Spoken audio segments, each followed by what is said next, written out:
નમસ્કાર મિત્રો, વિજ્ઞાન અને સામાજિક વિજ્ઞાન, પ્રાકૃતિક વિજ્ઞાનોની જ્યારે વાત આવે અને સામાજિક વિજ્ઞાનની વાત આવે ત્યારે એ બંને પરસ્પર અલગ અલગ છે.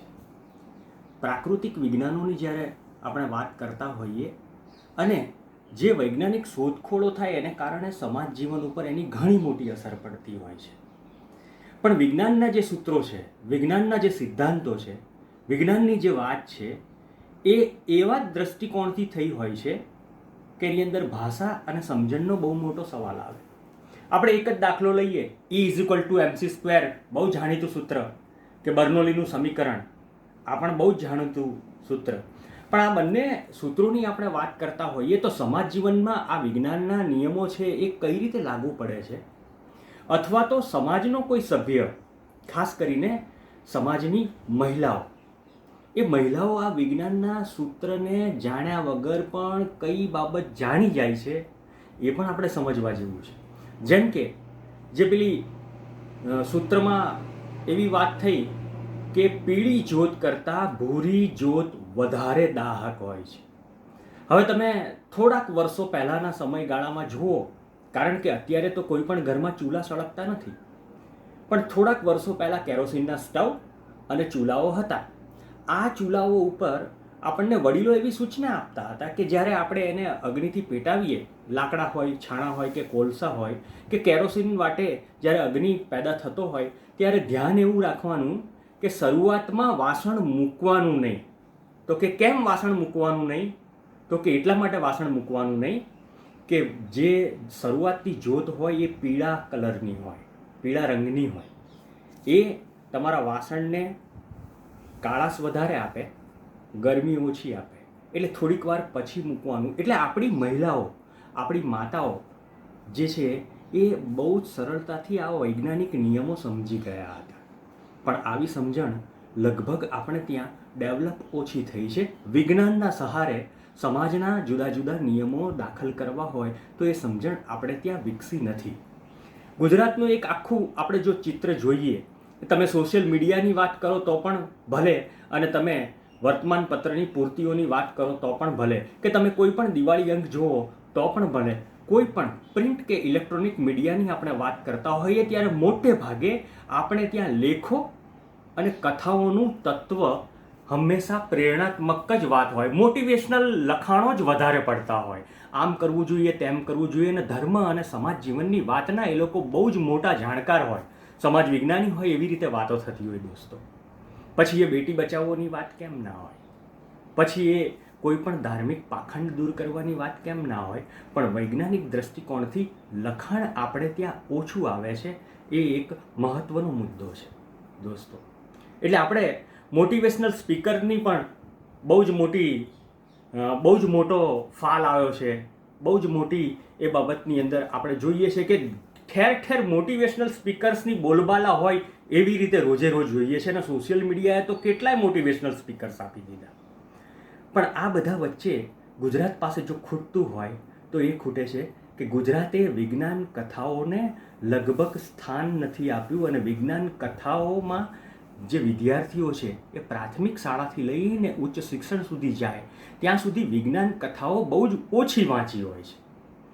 આ વિજ્ઞાન કથાઓ કેમ ઓછી વાંચવામાં આવે છે, અથવા તો વિજ્ઞાન કથાઓમાં કેમ રસ પેદા નથી થતો, એનો જો એક અધ્યાપક તરીકે મારે જવાબ આપવાનો હોય તો હું એટલું કહું કે આ આખી વાત શાળા કોલેજ પહેલાંથી, એટલે કે પ્રાથમિક શિક્ષણથી થઈ. પ્રાથમિક શિક્ષણની અંદર જો આપણને વિજ્ઞાનના સૂત્રો બહુ સરળતાથી સમજાવ્યા હોત તો વિજ્ઞાન ક્ષેત્રે આપણી દ્રષ્ટિ સુધરી હોત. તમે ક્યાંક કોઈક સમાજશાસ્ત્ર પરિષદમાં જાઓ, તમે પેપર વાંચો અને તમને સવાલ થાય કે આમાં સમાજશાસ્ત્ર ક્યાં છે, આ સમાજશાસ્ત્ર ક્યાં છે, એ મૂળમાં આમાં વૈજ્ઞાનિક દ્રષ્ટિકોણની વાત ક્યાં, આવો સવાલ આવતો હોય છે. અને ત્યારે આપણને એમ થતું હોય છે કે આ તો મૂંઝવણભરી બાબત છે, આપણે જલ્દી સમજાવી નથી શકતા. કારણ શું? કારણ એ જ કે આપણે વિજ્ઞાન કથાઓ વાંચતા નથી, વિજ્ઞાન કથાઓ વિશે વિચારતા નથી દોસ્તો. આપણે ત્યાં ગુજરાતી ભાષાની અંદર જો વાત કરીએ તો વિજ્ઞાન કથાઓ ઝૂલે વન સિવાય બહુ જ ઓછાની ભાષાંતર થઈને ગુજરાતીમાં મળે છે. તમે એવા મોટા મોટા નામો જેને યાદ કરો કે જેણે હોલિવૂડમાં એની કથાઓ પર પિક્ચર બની હોય, પણ એની કથાઓ ગુજરાતી સાહિત્યમાં લગભગ આવે નહીં આવી સ્થિતિ.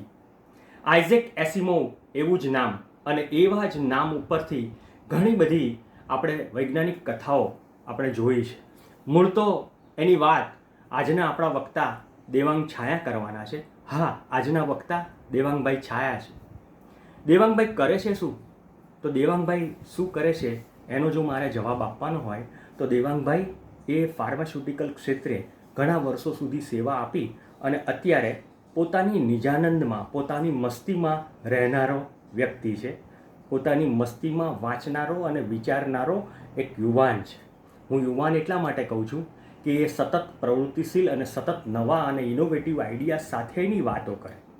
ફેસબુક ઉપર તમે દેવાંગ છાયાને જુઓ તો દેવાંગ છાયા એવા વ્યક્ત થાય કે ત્યાં ક્યાંય કોઈ પણ પ્રકારનું પ્રેરણાત્મક વાક્ય તમને જોવા ના મળે, સીધી સલાહ ક્યાંય નહીં.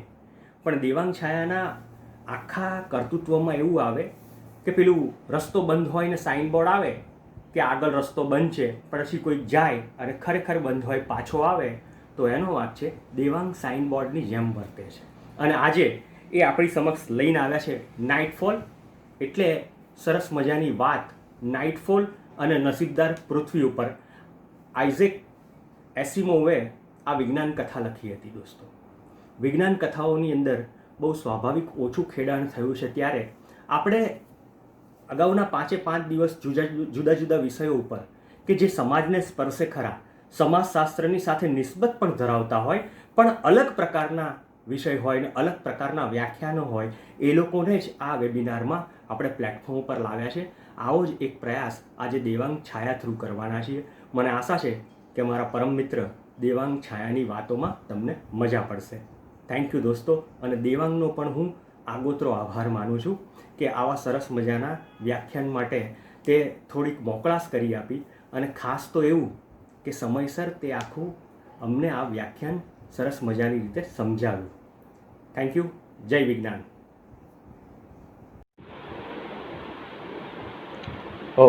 હેલો, કેમ છો? આપ સૌની મુલાકાત થાય પહેલાં હું એક અવકાશની સફરે નામની બુક વિજ્ઞાન કથા વાંચતો હતો, જે પ્રસિદ્ધ વિજ્ઞાન કથાઓના લેખક જુલે વર્ને લખી છે.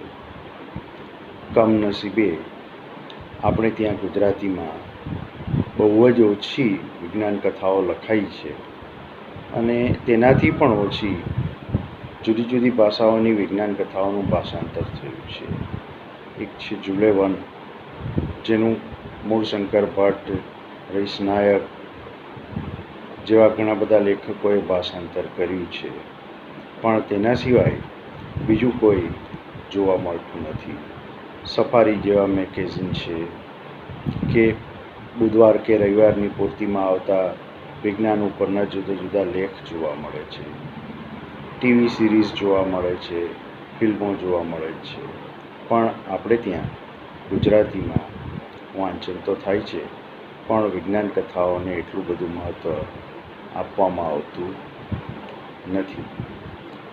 હવે આ બુક જ્યારે હું વાંચતો હતો ત્યારે પ્રોફેસર જાની સાહેબનો સંપર્ક થયો. તેમણે આ વેબિનારમાં કંઈક કહેવા માટે આમંત્રણ આપ્યું. આમ તો સાચું કહું મિત્રો તો હું કોઈ એક્સપર્ટ નથી, એક્સપર્ટની નજીકનો પણ નથી, એટલે મારી પાસે એવા કોઈ મોટા જ્ઞાનની આશા ન રાખતા. થોડું ઘણું લખું છું, થોડું ઘણું ભાષાંતર કરું છું, થોડું ઘણું વાંચું છું. જેમ કે લોકડાઉનના પીરિયડ દરમિયાન રિવિઝન કરવાની તક મળી. ભણતરની વાત નથી કરતો, પણ ઘરમાં પડેલા કેટલાક પુસ્તકોમાંથી 5-6 પુસ્તકો ફરીથી વાંચવાની તક ઝડપી લીધી, જેમાંનું એક આ હતું. મિત્રો, આ અગાઉ પણ તમે ઘણા બધા વેબિનાર એટેન્ડ કર્યા હશે, આના પછી પણ તમે કરશો, અને જેમાં જુદા જુદા વિષયો ઉપર ઘણા સારા વક્તાઓ બોલ્યા હશે, ઘણી જ્ઞાનની વાતો, રસપ્રદ વાતો થઈ હશે, તમને ખૂબ જાણવા મળ્યું હશે. પણ આજે હું આપની સમક્ષ એક વિજ્ઞાન કથા લઈને આવ્યો છું. ચિંતા કરતા નહીં, કોઈ જટિલ વિજ્ઞાન કથા નથી, કોઈ એવું મોટું રોકેટ સાયન્સ જેવી કોઈ વાતો હું કરવાનો નથી. સીધી સાદી સરળ ભાષામાં આપણે વાત કરીશું. પહેલાં વાર્તાને માણશું અને એના પછી એના સંદર્ભમાં થોડીક વાત કરીશું. આપ સૌ આરામથી આને સાંભળજો. કોઈ મગજ પર ભાર રાખતા નથી. આ કોઈ ભણતર નથી, આ એક જાણકારી છે. આજે આપણે જેની વાત કરવાના છીએ તે વાર્તાનું નામ છે નાઇટફોલ, અને તેને લખનાર છે અમેરિકાના પ્રસિદ્ધ વિજ્ઞાન કથાઓના લેખક આઇઝેક એસિમોવ. આમ તો એસિમોવ રશિયામાં જન્મ્યા હતા. 3 વર્ષના હતા ત્યારે તેમના માતા પિતા તેમને લઈ અમેરિકા જતા રહ્યા અને ત્યાં જ સ્થાયી થયા. એસિમોવ લગભગ 21-22 વર્ષની ઉંમરથી જ, એટલે કે 1939ની આસપાસથી જ વિજ્ઞાન કથાઓ, લઘુકથાઓ, શોર્ટ સ્ટોરીઝ લખતા હતા. પણ 1941માં તેમણે આ નાઇટફોલ લખી અને તેમને રાતોરાત પ્રસિદ્ધિ મળી ગઈ. તેમનું નામ પ્રથમ હરોળમાં આવતા વૈજ્ઞાન કથાઓના લેખકમાં ગણાવવા માંડ્યું. આ એક મોટું કારણ છે કે જેથી આપણે આજે નાઇટફોલ વિશે વાત કરવાના છીએ. બીજું પણ એક અગત્યનું કારણ છે જેની ચર્ચા વાર્તા પૂરી થઈ પછી આપણે કરીશું. આમ તો આઇઝેક એસિમોવ એ બાયોકેમિસ્ટ્રીના પ્રોફેસર હતા, પણ તેમનો ઝોક લખવા તરફ અને એમાંય મોટાભાગે વિજ્ઞાન કથાઓ લખવા તરફ વધુ હતો. એમની foundation series, I robot, attack on Mars જેવી ઘણી બધી શોર્ટ સ્ટોરીઓ અને લોંગ સ્ટોરી જાણીતી છે. આઈ રોબોટ ઉપરથી તો વિલ સ્મિથ નામના એક્ટરને લઈને જાણીતું પિક્ચર પણ બનેલું છે. આજે જે આપણે નાઇટફોલ નામની વાર્તાની વાત કરીએ છીએ એના ઉપર પણ હોલિવૂડમાં 1988માં, 2000માં પિક્ચર બની ચૂક્યા છે. લગભગ મારા જ્ઞાન મુજબ 6 થી 7 એવી એસિમોવની વાર્તા છે જેનો સંદર્ભ લઈ અને હોલિવૂડમાં મૂવી બનાવવામાં આવ્યા છે. હવે આ નાઇટફોલ એ શોર્ટ સ્ટોરી છે અને આપણે એને વધુ શોર્ટ કરીને માણીએ અને મેં પહેલાં કહ્યું એમ સીધી અને સરળ ભાષામાં જ છે. સમજવામાં કોઈ આપ સૌને અઘરી નહીં પડે. મિત્રો, નાઇટફોલનો અર્થ અંધારું થવું, અંધકાર, રાત પડવી, એક પ્રકારનો કોઈ પણ તમે કરી શકો એમ છો. નાઇટફોલ એ એક લગાશ નામના કાલ્પનિક ગ્રહની વાત છે અને આ લગાશના આકાશમાં 6 સૂર્ય હતા. કોઈ પણ સમયે એક સૂર્ય તો જોવા જ મળે એમ હતો. અને આને કારણે થતું એવું કે લગાશ ગ્રહ સતત રીતે, આપણા પૃથ્વીની ભાષામાં કહીએ તો 24 કલાક પ્રકાશિત રહેતો હતો. અંધકાર જેવી કોઈ વાત જ ત્યાં ન હતી, રાત જેવી કોઈ વાત ત્યાં ન હતી. કુદરતી ગુફાઓ કે ટનલમાં થોડા સમય માટે અંધકાર જોવા મળતો, પણ સંપૂર્ણ અંધકાર એ લગાશ ઉપર હતો નહીં. હવે થયું એવું કે એક વખત એક પત્રકારની નજરમાં ગ્રહ ઉપરના કેટલાક વૈજ્ઞાનિકોએ આપેલું સ્ટેટમેન્ટ નજરમાં આવ્યું, જેમાં વૈજ્ઞાનિકોનું કહેવું હતું કે આ ગ્રહ ઉપરની સભ્યતા ખતમ થઈ શકે છે, એનો અંત કદાચ આવી જાય. એટલે આ પત્રકારે ત્યાં જઈને પૂછ્યું કે તમે આવું શું કામ કહો છો, આની પાછળનું કારણ શું છે? તો વૈજ્ઞાનિકો અને એની સાથે જે રિસર્ચ કરતા હતા એ લોકોએ એમ કહ્યું કે આ ગ્રહ ઉપર ઘણી બધી સભ્યતાઓનો અંત આવ્યો છે અને તે લગભગ 2000 વર્ષની આસપાસ આ દુર્ઘટના બને છે અને આની પાછળનું કારણ આગ છે. તો પત્રકારે પૂછ્યું કે તમને કેવી રીતે ખબર પડી કે આની પાછળનું કારણ આગ જ છે? વૈજ્ઞાનિકો કહે છે કે આ ગ્રહ ઉપર અમે ઘણા વર્ષથી જુદી જુદી જગ્યાએથી નમૂનાઓ લઈએ છીએ, ટુકડાઓ લઈએ છીએ, અને એનું વૈજ્ઞાનિક પરીક્ષણ કરતાં ખબર પડી કે જ્યારે આગ લાગે અને વસ્તુની જે હાલત થાય અને એમાં જે બધું જોવા મળે એ જ વસ્તુ આખા ગ્રહ ઉપર જોવા મળે છે. અને આ બધાની ઉંમર લગભગ 2000 વર્ષ આસપાસની છે. એટલે અમે ચોક્કસપણે માનીએ છીએ કે આ આગને લીધે જ બન્યું હશે. અને વૈજ્ઞાનિકો બીજું એ પણ જણાવે છે કે આ ચોક્કસ સમયે એટલે કે 2049 વર્ષે દર 2049 વર્ષે સૂર્યગ્રહણ થાય છે. હવે આ ગ્રહ ઉપર આ બાબતે ઘણી બધી કથાઓ પણ ચાલતી હતી. મોટાભાગની દંતકથાઓ હતી. એમાં એક પોપ્યુલર પ્રચલિત કથા એવી હતી કે આ ચોક્કસ સમયે લગાશ ગ્રહ એક અંધકારમય ગુફામાંથી પસાર થાય છે અને ત્યારે ઉપર એક તારો પ્રકાશે છે અને એ તારો ગ્રહ ઉપર અગનગોળા ફેંકે છે અને આ અગનગોળા ગ્રહવાસીઓના શરીરનો નાશ કરી અને તેનો આત્માને લઈ જાય છે અથવા તો તેમને જાનવર જેવા વિકૃત બનાવી દે છે. વૈજ્ઞાનિકોએ આ દંતકથાને પકડી. તેઓ માનતા હતા કે આ દંતકથા ભલે કથા છે પણ આમાં કંઈક સાચું હોવાની શક્યતા છે. એટલે તેમણે પ્રયોગો ચાલુ કર્યા, રિસર્ચ ચાલુ કર્યા, ગુરુત્વાકર્ષણ અને એને સંબંધી રિસર્ચ ચાલુ કરી.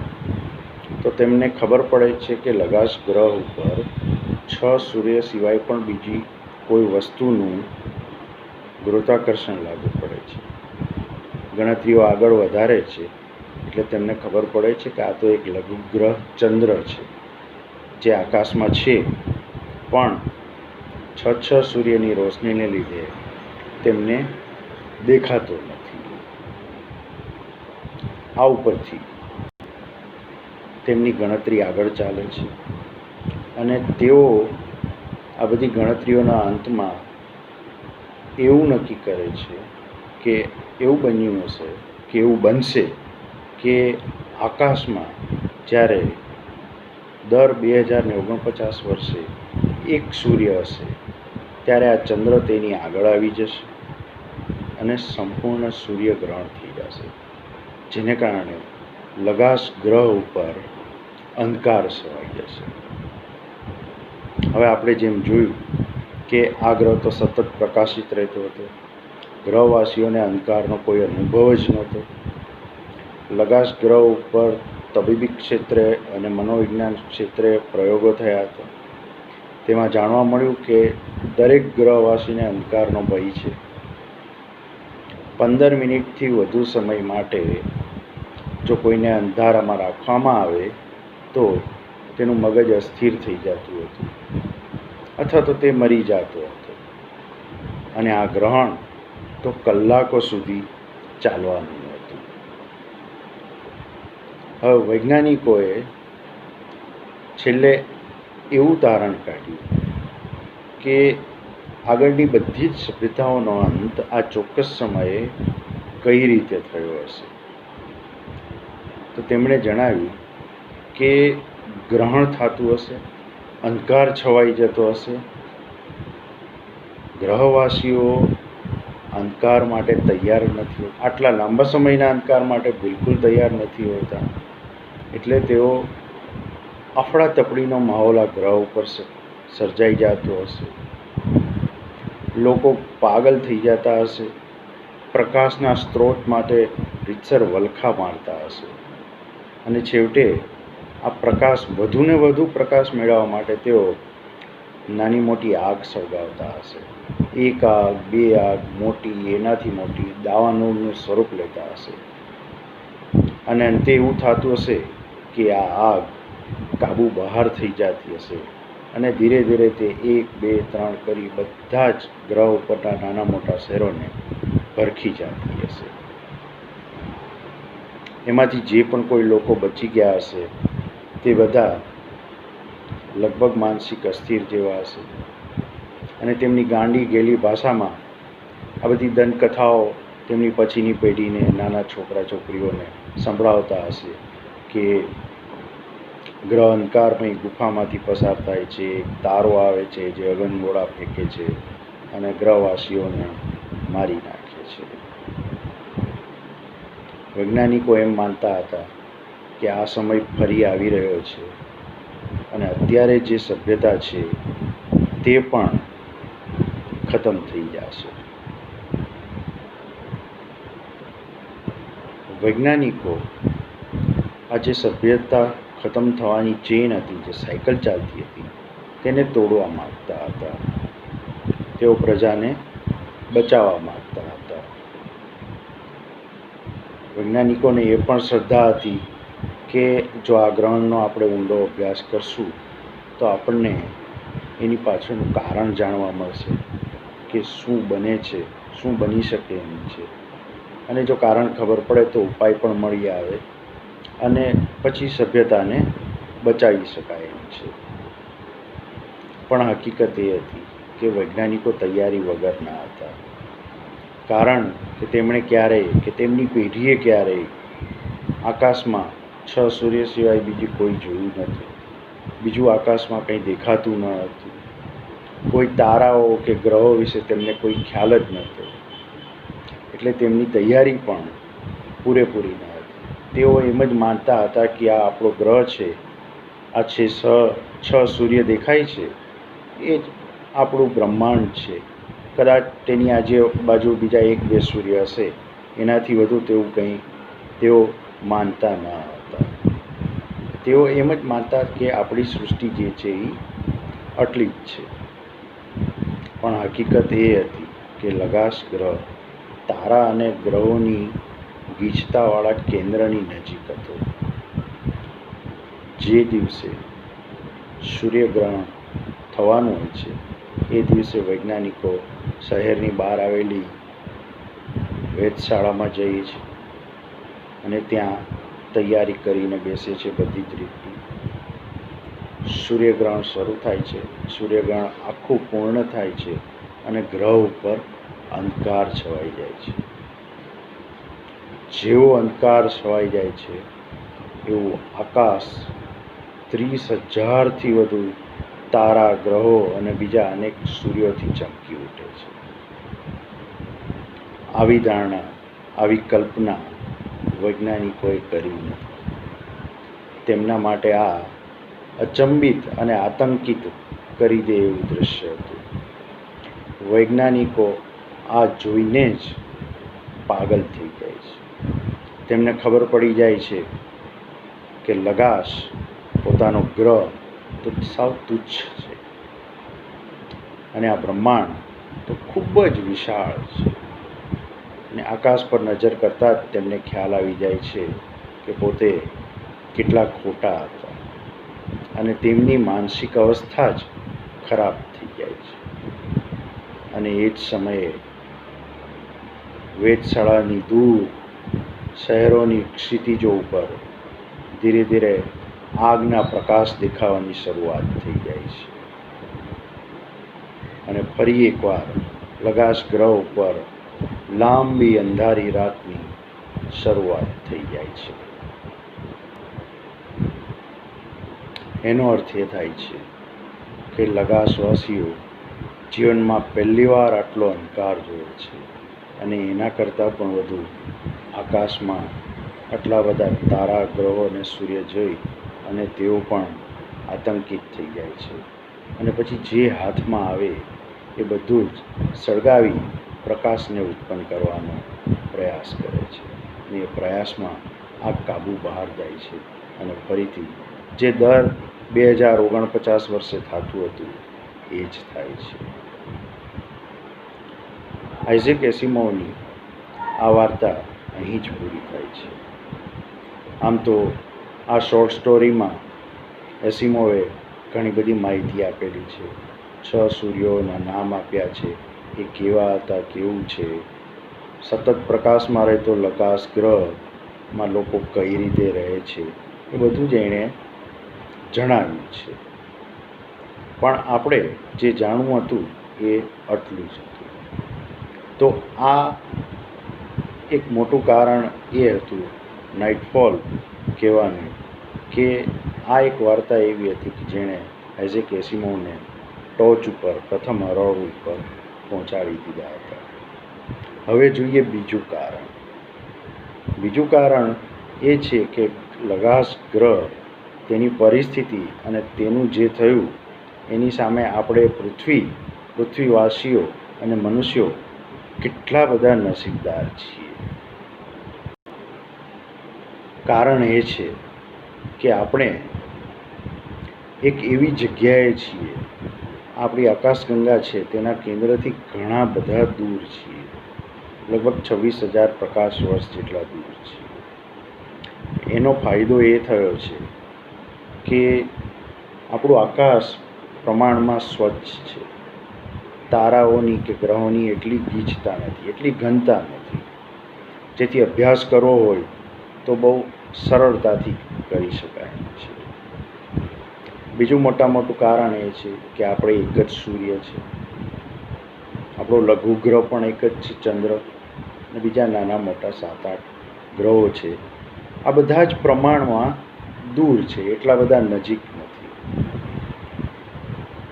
ફાયદો એ થયો એક જ સૂર્ય અને એક જ ચંદ્ર હોવાનો કે જેને કારણે પૃથ્વી ઉપર દિવસ અને રાતનો જન્મ થાય છે.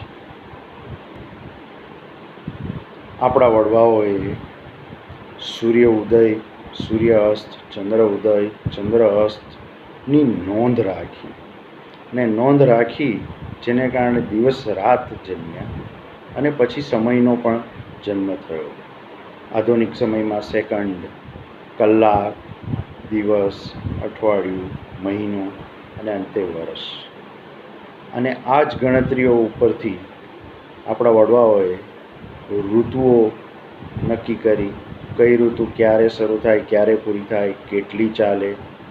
અને આ ઋતુઓની શોધ થવાને કારણે એ મુજબ આપણે પશુપાલન કરતા થયા, ખેતીવાડી કરતા થયા, આપણી રહેનસહેન એ મુજબની થઈ, આપણો પહેરવેશ એ પ્રમાણે થયો. જુદા જુદા વિસ્તારોમાં ઋતુઓની અસર પ્રમાણે રહેતા થયા. એક આખા સમાજની સ્થાપના થઈ અને પાછળ સમાજશાસ્ત્રનો પણ જન્મ થયો. અગાઉ આપણે જોયું કે આપણું આકાશ પ્રમાણમાં ચોખ્ખું છે, સ્વસ્થ છે. તેનો અભ્યાસ કરવા માંડ્યા. એ જમાનામાં ગેલેલિયો જેવા કેટલાય વૈજ્ઞાનિકો હતા જેમણે રાત દિવસ આ જ કામ કર્યું છે અને જેનો ફાયદો આપણને અત્યારે પણ મળી રહ્યો છે. અને આ જુદા જુદા અભ્યાસને કારણે ખગોળશાસ્ત્રનો જન્મ થયો. ખગોળશાસ્ત્રની પાછળ જ્યોતિષશાસ્ત્ર, આંકડાશાસ્ત્ર, તેને સંબંધિત મનોવિજ્ઞાન, જુદી જુદી વિદ્યાઓ, જુદા જુદા વિચારો, ખ્યાલો, કેટલીક કથાઓ, દંતકથાઓનો જન્મ થયો. મિત્રો, એમ કહી શકાય કે ખગોળશાસ્ત્ર એ વિજ્ઞાનની દરેક પ્રકારની શાખાની જનની છે. હકીકત એ જ છે કે આટલું વિશાળ બ્રહ્માંડ, જેનો અભ્યાસ આપણે હજારો વર્ષથી કરી રહ્યા છીએ, અને એને કારણે જ પૃથ્વી અને પૃથ્વીવાસીની પ્રગતિ થઈ છે. આપણી સભ્યતા ખૂબ આગળ વધી છે. એનું કારણ એ છે કે ખગોળશાસ્ત્રનો જન્મ થયો અને એનો અભ્યાસ થયો, અને જેને કારણે આજે 2020માં આપણે જ્યાં છીએ તેનું મુખ્ય કારણ એ છે કે ખગોળશાસ્ત્ર છે એ જ. હવે કલ્પના કરો, આપણી દશા પહેલાં લગાશ ગ્રહ જેવી હોત તો આપણે મિલ્કી વેમાં કે આકાશગંગામાં ક્યાંક કેન્દ્રથી નજીકમાં હોત તો આપણને પ્રકાશિત એવા કોઈ ગ્રહો કે સૂર્યની નીચે જ સતત રહેવા મળ્યું હોત તો ખગોળશાસ્ત્રનો જન્મ જ ના થયો હોત. ન ચંદ્ર વિશે ખબર હોત, ન તારાઓ વિશે ખબર હોત, ન બીજા કોઈ ગ્રહો વિશે આપણને ખબર હોત, બીજા કોઈ વિજ્ઞાન જ વિકસ્યા ન હોત, અને ખગોળશાસ્ત્ર ન હોત તો આપણને ખબર જ ન પડત કે ભાઈ બ્રહ્માંડમાં શું છે, બ્રહ્માંડમાં પહેલી બાજુ શું છે, આખા બ્રહ્માંડમાં શું છે, બ્રહ્માંડનું વાસ્તવિક સ્વરૂપ આપણને ખબર જ ન પડત. મિત્રો, એ વાત સાચી છે કે આકાશમાં જે તે ગ્રહની સ્થિતિ તેની સભ્યતાના વિકાસ માટે જ અગત્યનું છે એવું નથી. આકાશમાં જુદા જુદા ઘણા બધા પરિબળો કામ કરે છે. એક ઉદાહરણ લઈએ આપણે. આપણો પાડોશી ગ્રહ શુક્ર એટલે કે વિનસ. હવે શુક્ર જે છે ત્યાંની હવા પૃથ્વીની હવા કરતાં 90 ગણી વધારે ઘટ છે. શુક્ર ઉપર જમીનથી લઈ અને આકાશ સુધી 45 કિલોમીટર સુધી સલ્ફ્યુરિક એસિડ અને બીજા બધા વાયુઓના વાદળો છવાયેલા છે. શુક્ર ગ્રહ જો તો એની ઉપર આખું પર વાદળોનું છવાયેલું દેખાય છે. શુક્ર ગ્રહની સ્થિતિ આકાશમાં બરોબર છે, આપણા જેવી જ છે, સાઇઝમાં લગભગ આપણા જેવો જ છે. પણ આ એક કારણ છે કે 45 કિલોમીટર સુધી સલ્ફ્યુરિક એસિડ જેવા વાયુઓના ઘટ્ટ વાદળો છે. એટલે કલ્પના કરો કે શુક્ર ઉપર જીવન છે, તો કોઈ શુક્રવાસી ઉપર જોવે તો એને કંઈ દેખાય જ નહીં. એના માટે પણ શુક્ર જે છે એ એટલી જ દુનિયા થઈ જાય. એને દૂરથી આવતો સૂર્યનો પ્રકાશ આછો આછો મધ્યમ રોશની આવતી હોય એવું દેખાય. દરિયામાં જેમ મરજીવો પડ્યો હોય કે સ્કૂબા ડાઈવર હોય અને એ નીચે ઉતરે અને પછી ઉપર જોવે પાણીમાં કેવો પ્રકાશ દેખાય સૂર્યનો, એવું જ શુક્રવાસીને દેખાય. તો શુક્રવાસી માટે પણ લગાશ ગ્રહ જેવી જ હાલત થાય. જો એમણે વધુ બ્રહ્માંડ વિશે જાણવું હોય તો આ 45 કિલોમીટરના વાદળો પાર કરી અને બહાર નીકળવું પડે. ત્યારે એને ખબર પડે કે સૂર્ય છે, આપણે પૃથ્વી છીએ, નજીકમાં બીજા બધા ગ્રહો છે. એટલે શુક્રવાસીને બીજું કંઈ નડતું નથી. એની સ્થિતિ જગ્યા અવકાશમાં સારી છે. પણ એક કારણ છે જેને કારણે ત્યાં કલ્પના કરીએ કે જો જીવન હોય તો તે પણ લગાશના ગ્રહની જેવી જ હાલતમાં હોય. મિત્રો, જીવનમાં પહેલીવાર આકાશમાં ટેલિસ્કોપથી જોવું કે નરી આંખે જોવું અને કંઈ દેખાઈ જાય, જેમ કે આ શુક્રનો ગ્રહ ખૂબ પ્રકાશિત છે, ઘણીવાર નરી આંખે પણ દેખાતો હોય છે. ખાલી એટલું જુઓ કે આ રહ્યો શુક્રનો ગ્રહ, તો તમને કેવો રોમાંચ પેદા થાય છે. તો કલ્પના કરો કે બ્રહ્માંડનું વાસ્તવિક સ્વરૂપ અગણિત તારાઓ અને ગ્રહો જો દેખાઈ આવે આપણને, તો શું હાલત થાય આપણી? આપણા રૂવાડા કલ્પના માત્રથી ઊભા થઈ જાય છે. સાચી વાત છે ને? આપણે ત્યાં હવે ઘણા સારા ટેલિસ્કોપ બની ગયા છે. એવા ટેલિસ્કોપ બન્યા છે કે જે આકાશમાં 47 અરબ પ્રકાશ વર્ષ દૂર સુધી જોઈ શકે છે. ત્યાં સુધી આખું બ્રહ્માંડ આપણે આવરી લીધું છે. આપણને ખબર છે કે ક્યાં શું છે. ભવિષ્યમાં આવતા ઉલ્કાઓ, ધૂમકેતુઓ વિશે પણ આપણે જાણી શકીએ છીએ. પણ એક સરહદ બંધાઈ ગઈ છે અત્યારે. એની પાછળ શું છે એ આપણને અત્યારે ખબર નથી. કદાચ કોઈ બીજું બ્રહ્માંડ હોય, સમાંતર બ્રહ્માંડ હોય, આપણા જેવી જ કોઈ રચના હોય, આપણા જેવું જ કોઈ ગ્રહનું મંડળ હોય, સૂર્ય, ચંદ્ર, શનિ, મંગળ, બુધ, શુક્ર, પૃથ્વી, એ બધું હોઈ શકે.